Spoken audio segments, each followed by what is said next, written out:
They laughed at her wedding. Some even cried, because to them, it was a tragedy. Who forces a beautiful young girl to marry a man with nothing? But fate always has its own plans. Long time ago, in the quiet village of Ipetuaro, surrounded by farmlands and ancient trees, lived a young girl named Adaora. She was just 19, the youngest of 4 children, and the only daughter of a poor yam farmer named Babachuka. Adaora was known all over the village, not just for her beauty, but for her kindness. She always greeted elders with respect, helped her father on the farm, and even fetched water for the old widow who lived by the stream. But life in Ipetuaro was hard. Babachuka had lost most of his farmland during a flood tree planting seasons ago. Since then, they struggled to eat twice a day. Adaora had stopped going to school to help her family survive. Many young men came to admire her beauty, but once they saw her family's condition, they quickly disappeared. Except one. His name was Kene. Kene was the poor village laborer. No land, no inheritance, no proper house. He stayed in a small broken hut at the edge of the forest. He worked odd jobs, helping farmers carry produce, sweeping the market square, or fetching firewood for people who were too tired to go. And yet, Kene was always smiling, always polite, always quiet. He had eyes that seemed to see through you, not in a proud way, but in a way that made people uncomfortable, like he knew something nobody else knew. But nobody paid much attention to Kene. So when Babachuka announced that his daughter, Adaora, was to marry Kene, the entire village gasped. "He wants to finish the girl," one woman shouted. "Adaora deserved better," cried another.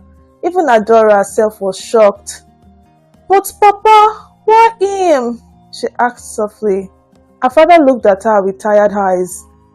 "Because he came forward with marriage intentions. No other man has. And he has never insulted us despite our poverty." "But he has nothing," Adaora whispered.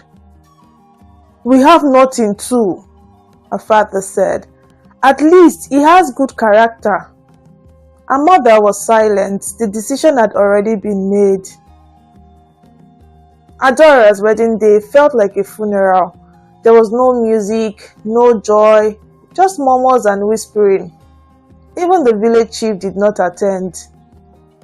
People wore their simplest clothes, and Kene arrived even without a bicycle or gift. Still, he greeted everyone with respect, bowed to Babachuka, and took Adaora's hand with steady calmness. "I will take care of you," he said quietly. Adaora did not reply. Her heart was not there. After the short ceremony, the couple walked on foot to Kene's small hut. The roof leaked, their floor was sand, there was no bed, just a mat.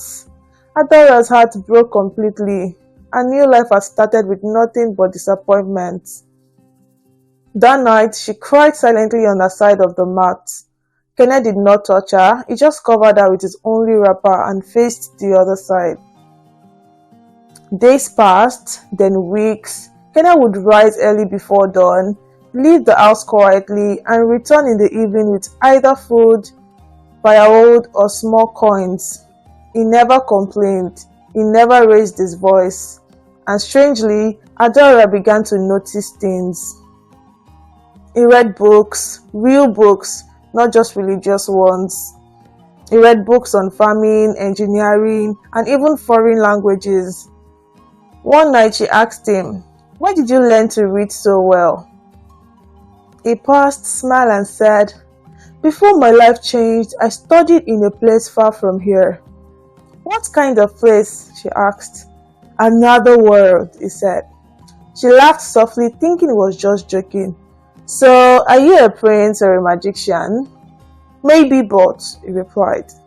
Still, he never asked her for anything. He gave her the best portion of whatever food they had, and he repaired every hole in the hut with his bare hands, Little by little, Adaora started to feel something strange.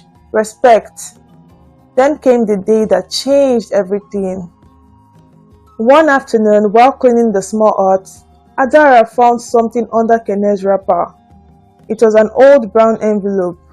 Curious, she opened it slightly and saw a stack of bank documents, names of companies, official letters, big confusing words.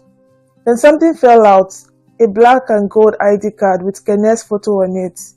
It read, Kenneth Obiora, CEO, Obiora Agro Holdings International. Adaora froze. CEO? She stared at the name again. The face on the card was Kenneth, but his eyes looked different, sharp, confident, and his clothes? He wore a suit. That evening, when he came back, she didn't say a word. She just served his food and sat beside him. Kenneth, she finally said, who are you really? He paused mid-chew. What did you see? He asked softly. I saw an ID card and documents. Are you a rich man pretending to be poor? He looked at her for a long time, then placed his food aside. I didn't lie. I was poor. Very poor in spirit. I was lost in wealth until I almost destroyed everything I loved. She looked confused. He continued speaking. Years ago, I had everything. Money, cars, power. I built companies across cities. But I was proud. I didn't believe in family or love. I lost my parents without saying goodbye. I lost my brother because I refused to forgive him. I built walls with my success, so I left it all behind. I disappeared. You left it all? Adaora asked, eyes wide. Yes, I needed to see life from the bottom again, to feel pain, to learn humility, and maybe to find someone who would love me without knowing what I had. And did you? She asked, barely whispering. I don't know yet, he replied, looking deep into her eyes. Did I? Adaora looked away. Her heart was racing. Adaora didn't sleep that night. Kenneth's word kept replaying in her mind. I left it all behind to find someone who will love me without knowing what I had. Who does that? In their village, people prayed for money. Some even joined dangerous cults for it. Yet here was a man who had everything, but walked away from it just to live like a nobody. Adaora felt a strange mix of emotions. Confused, respect, curiosity, but most of all, fear. If Kenneth was truly who he said he was, then her simple life had just turned into something far bigger than she imagined. She looked at him as he slept peacefully beside her on the mat. No fine bed, no electricity, just the chirping of crickets outside and the sound of his gentle breath. How could a man like this be a billionaire? And what did he want with her? The next morning, Adaora rose early to fetch water from the stream. But as she walked through the village, she noticed people staring more than usual, whispering. She greeted a group of women selling tomatoes. Only one of them replied. Adaora, one of them finally said with a smirk. How is your married life with your king in disguise? The others laughed. Adaora froze. What do you mean? She asked slowly. The woman scoffed. Oh, please. You think secrets stay hidden in this village? Someone saw you holding papers, big papers. They say your husband is a big man, hiding money. Is that true? Adaora forced a smile. I don't know what you're talking about. She quickly walked away, heart raising. Someone saw me? His name was Ebuka, the village troublemaker, lazy, loud and bitter. He had once asked Adora's father for her hand in marriage, but Babachuka refused. You don't work, you don't respect people, the old man had said. Ebuka never forgot that insult, and now he had seen Adaora reading something the day before, a fancy-looking envelope with English words he couldn't understand. But he was no fool. He knew what money smelled like. Later that day, Ebuka went straight to the village square. He waited until there was a crowd around the palm wine seller, then loudly declared, "I know something all of you don't know." People turned. "What is it this time, Ebuka?" someone asked. He grinned. "Adaora's husband, Kene, is a fraud. He pretends to be poor, but he's hiding money, big money, bank papers, companies. She's living with a millionaire." Laughter, gasps, a few people clapped in disbelief. "You are mad!" an elder shouted. "What proof do you have?" Ebuka raised his hands. "I saw it with my own eyes. She was holding the papers, fancy papers, and if you don't believe me, ask her." By evening, the village was buzzing. People came by their huts one by one, pretending to greet, asking strange questions. "Kene, how is business?" "Adaora, do you people need help keeping all that paperwork safe?"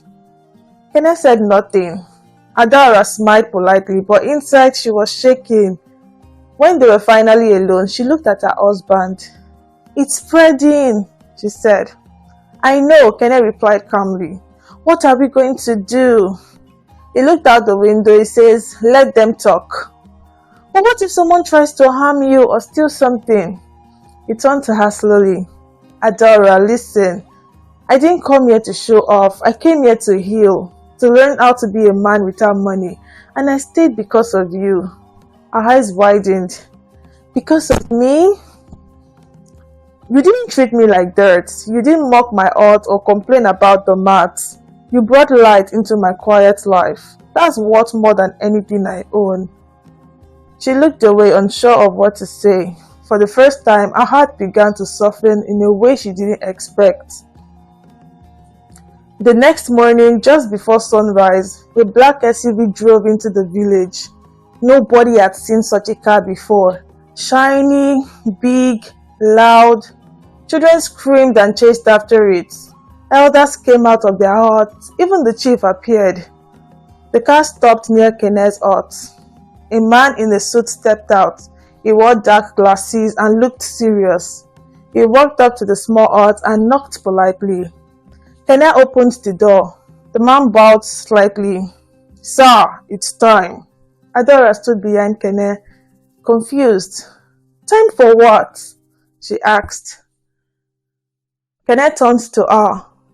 "I didn't expect it to be so soon, but I think it's time you saw the other part of my world." The man in the suit handed Kene a phone. On the screen was a video call. A woman with grey hair and kind eyes. "Kene, my son," she cried. "You have been gone for so long. Are you finally coming home?" Adora's eyes widened. "Your mother?" He nodded. The woman continued. "We heard rumors. You were in Ikpetuaro and that you have married?"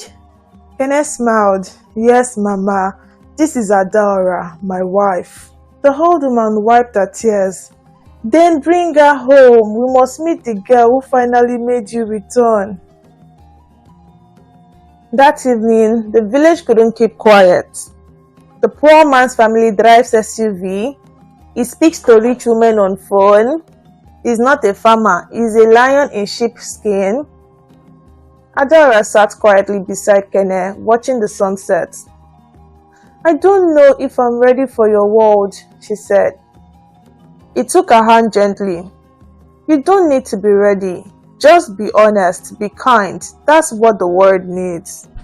Then he added, "Tomorrow we'll go, just for a visit, so you see that no matter how big my world is, you will never be small in it."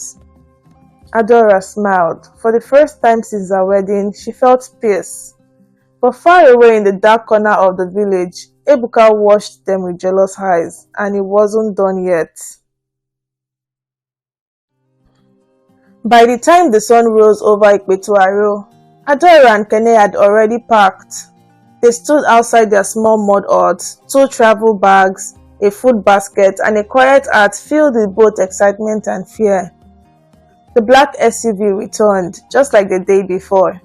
As it rolled into the village square, people gathered once again to stare. Some clapped, some looked shocked, Others whispered as if Adaora suddenly became a queen. Kene greeted the driver with a nod and opened the car for his wife. "Ready?" he asked her gently.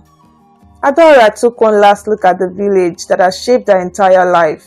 The dusty road, the woman roasting corn, the laughing children, and then she looked at the man beside her. "I'm ready," she said. As the car pulled away, Ebuka watched from the shadows, his fist clenched. He couldn't believe what was happening. She was supposed to suffer, not rise. Now she's in a world she never imagined. Lagos. That was the first shock. The big city with its endless cars, tall buildings and noisy streets. Adaora had never seen anything like it. She held tightly to Kene's hand as they drove through Victoria Island, past banana trees and marble mansions. Finally, the car pulled into a large gate guarded by men in uniforms. A mansion stood ahead, white walls, glass windows, a fountain with golden fish. It looked like something from a movie. Adaora gasped. "Is this your house?" she whispered. "One of them," Kene replied with a soft smile. Before she could respond, the main door opened and a group of people rushed out. 2 men, 3 women, and an older woman with grey hair and tears in her eyes. "My son," she cried. "My Kenechukwu." Kene embraced her tightly. "Mama, I'm back." Then he pulled Adaora forward. "And this is my wife." The old woman looked at Adaora carefully. Her eyes were kind but strong. "Welcome, my daughter," she said, pulling her into a warm hug. Adaora felt tears sting her eyes. She hadn't known a mother love in years. That evening, Adaora sat in a living room bigger than her father's entire house. She wore a new dress, silky, light and soft like feathers. Kene sat beside her, holding her hand as his family asked gentle questions. How did they meet? How was life in the village? Did she love him before she knew the truth? Adaora answered all with honesty. She spoke softly but clearly. "At first, I didn't want to marry him, but he was kind. He didn't shout. He helped me fetch water. He made me laugh." The room fell silent. Then Kene's older brother, dressed in a designer suit, spoke up. "That's what you wanted, isn't it? Someone who loved you for your soul, not your bank account." Kene smiled. Later, Kene took Adaora on a tour of his companies, tech offices, real estate projects, and charity foundations. She watched in awe as staff members bowed and called him Sir and CEO. She looked at him differently now. He was not just a man. He was a lion who had chosen to walk among sheep. But back in Ikpetuaro, Ebuka was not done. He had gone to a cyber cafe, paid a boy to help him search Kene's name online, and what he found made his blood boil. Photos, articles, awards. Kenechukwu Obiora, billionaire investor, founder of 3 tech companies featured in international magazines. Ebuka printed the pictures, stormed into the village square and began shouting, "He lied to all of you. He tricked this whole village. He made us think he was poor. He had fooled all of us." People gathered again. Some agreed with him, others shook their heads. "But why would he do that?" an elder asked. "Because he wanted to mock us," Ebuka yelled. "And now Adaora, the poor girl, she's the one living like a queen." The village became divided. Some admired Adaora for her fortune, others whispered that she had used charms. Ebuka was not satisfied, so he did something worse. He found a local blog in Lagos and sent them all the pictures, including fake stories. He lied that Adaora was a gold digger who used juju to trap a billionaire. The story went viral. It didn't take long before the headlines reached Kene's office. Village girl charms billionaire. Secret wife sparks family drama. Who is Adaora Obiora? Kene was furious, but Adaora was heartbroken. "They are calling me a witch," she whispered. "They don't know you," Kene said, "and they will never know you. What matters is I know who you are. But things got worse. Reporters gathered outside their home. Some even climbed trees to snap photos. Kenny had to hire extra security. At dinner one evening, Adaora stood up quietly and said, "Maybe I should go back to the village." Everyone stared at her. "This isn't the life I wanted. I just wanted peace, not cameras, not lies." But Kenneth stood and placed his hands on her shoulder. "No," he said gently, "you are not going anywhere. I brought you here not because I wanted a trophy, but because I wanted a partner. You are strong, Adaora. You survived the pain of poverty. You faced gossip. You stood by me when I had nothing." He took her hand. "Let the world talk. As long as you stand beside me, they will never win." Kene held a press conference. He told the world the full story, how he left the city to find truth in a village, how Adaora married him thinking he was poor, how her strength and humility touched his heart. Adaora did not speak. She just sat quietly by his side. By the end of his speech, many who mocked her began to admire her. Messages of support poured in, gifts, flowers, even job offers. And back in the village, the chief summoned Ebuka. "You brought shame to our name," the king said. "You must apologize." Ebuka, red with shame, was forced to write a public letter of apology, which was printed and sent to Kenne's family. A year later, Adaora stood on the balcony of a new home, not a mansion, but a peaceful house they built near the sea. She was now studying part-time, managing a charity Kenne built in her name, the Adaora Foundation, helping poor village girls go to school. Kenne walked up behind her and wrapped his arms around her waist. "You're thinking again," he said playfully. She smiled, just remembering, from Ikpetuaro to here, sometimes it feels like a dream. He kissed her forehead. "It is not a dream, my queen. It's just the beginning." And together, they watched the sunset. Two souls who proved that love is not about what you have, but who you are. My friends, remember, true wealth is not in money, but in character. And true love doesn't look at what a person has, but who they are inside. Thanks guys for watching this video to the end. Don't forget to like, comment and subscribe to Learn Folktales for more videos. Thank you guys and see you in the next video.